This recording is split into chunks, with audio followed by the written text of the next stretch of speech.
मुंबई उत्तर पश्चिम Lok Sabha seat से उद्धव ठाकरे ने अपने उम्मीदवार के नाम की घोषणा की, जिसके बाद संजय निरुपम कांग्रेस नेता काफी भड़के।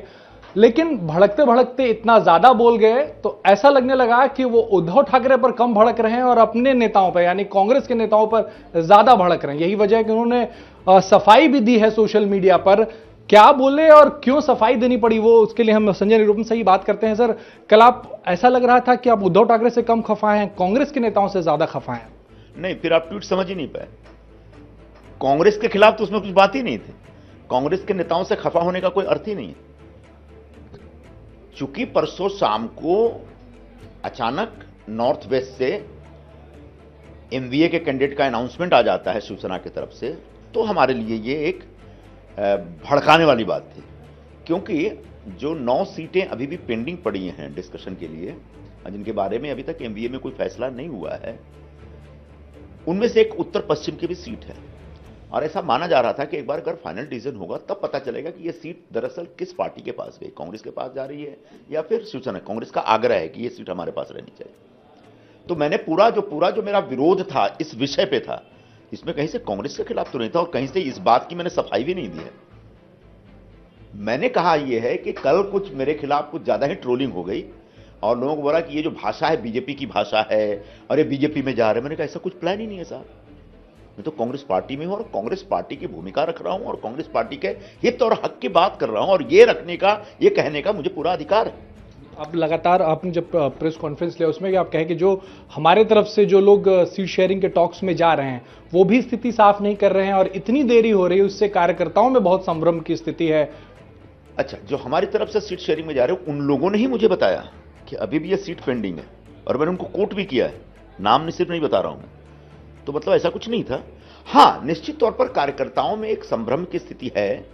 चुनाव का वक्त आ गया है और जितना जल्दी वो फैसला होना चाहिए, और अब तक लगभग 2 दर्जन से ज़्यादा मीटिंगें हो चुकी हैं और इतनी मीटिंग होने के बाद भी कुछ सीटों के ऊपर आप फैसला नहीं कर पा रहे हैं, तो उससे निश्चित तौर पर एक गलत मैसेज जा रहा है और कार्यकर्ताओं का में इम्पेशेंस बढ़ रहा है, उनका वो अधीर हो रहे हैं और ये हमारे कामकाज को भी प्रभावित करने वाली बात है। तो इसलिए इस बात को रखा गया। और ठीक है, जो हमारे साथी लोग जा रहे हैं उनको जितना जल्दी हो एक एक्सपेडाइट करके इस बारे में एक फैसला कर लेना चाहिए। आपने ये भी कहा कि बीजेपी ने उम्मीदवारों के नाम की घोषणा कर दी, यहां अभी सीट ही तय नहीं हुआ है। सीट तय होने के बाद उम्मीदवार कौन होगा वो तय होना, उसके बाद प्रचार प्रसार करने की जिम्मेदारी हो। इन सब में हम लोग बहुत पिछड़ते जा रहे हैं। नहीं, उनने कुछ सीटें अनाउंस की तो हमने भी कुछ उम्मीदवार अनाउंस कर दिए। निश्चित तौर पर उन्होंने ज्यादा उम्मीदवार अनाउंस किए क्योंकि उनको शायद ज्यादा सीटों पे चुनाव लड़ना है। हमारे साथ कम सीटें होंगी तो हमने कम कैंडिडेट्स के नाम अनाउंस किए, लेकिन हमारी तरफ से भी अनाउंसमेंट आया। हाँ, थोड़ा और तेजी आनी चाहिए, इसमें कोई शक नहीं है। बीच में कांग्रेस के नेता और शिवसेना के नेता ये कहने लगे कि मुंबई के बारे में एक मत बन गया है, 4 सीटें जो है वो शिवसेना लड़ेगी और 2 सीट जो है वो कांग्रेस लड़ेगी। और इस सीट के बारे में भी जानकारी कांग्रेस के नेताओं के द्वारा, शिवसेना के नेताओं के द्वारा कही गई थी कि राहुल गांधी और उद्धव ठाकरे में जो बातचीत हुई उसके बाद ये चीजें साफ हुई। उसके बाद फिर से एकाएक उद्धव ठाकरे ने अमोल कीर्तिकर का नाम दोबारा ले लिया।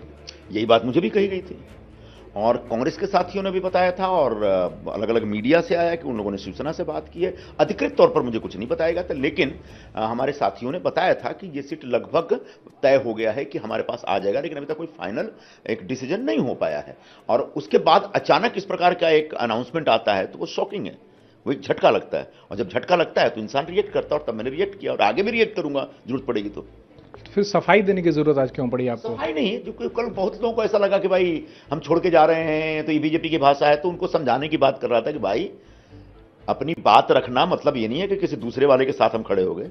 हम अपनी पार्टी के हक और हित की बात तो कर सकते हैं। और वो रखने के बाद कितने लोगों ने मुझे ट्रोल किया और जिनकी कोई हैसियत नहीं है, जिनको कुछ अता पता नहीं है, जिनको उत्तर पश्चिम की चौहद्दी नहीं मालूम है, उत्तर पश्चिम के लोग कौन है, मैं कौन हूं, क्या कर रहा हूं, कैसे कर रहा हूं, क्या किया है, इसका कोई नॉलेज नहीं, कुछ भी कमेंटबाजी करते रहते। तो ऐसे अज्ञानी लोग, अनबूझे लोग, बेवकूफ टाइप के लोग, उनको समझाने के लिए मैंने कहा कि भैया ऐसा कुछ नहीं है, अपने दिमाग में से फितूर निकाल दो। बीजेपी में नहीं जा रहे हैं? नहीं जा रहे। कहां जा रहे हैं? अगर अमोल कीर्तिकर चुनाव लड़ते हैं, अगर इंडिया, जवाब दे चुका हूं, आपने एक सवाल के लिए बुलाया था।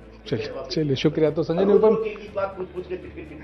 चलिए, तो संजय निरुपम थे जो बता रहे थे कि जिस तरीके से उम्मीदवार के नाम की घोषणा की गई है उद्धव ठाकरे द्वारा, अभी तक तय नहीं हो पाया है कि कौन सी पार्टी कौन सी सीट पर लड़ेगी। ऐसे में उम्मीदवार का नाम की घोषणा करने के बाद ही ये भड़के थे और जब इनके उस वक्तव्य को किसी और संदर्भ में लिया गया, जिसके बाद इन्होंने ट्विटर पे बताया कि कांग्रेस के खिलाफ ये बात नहीं थी, ना ही वो बीजेपी की भाषा बोल रहे थे।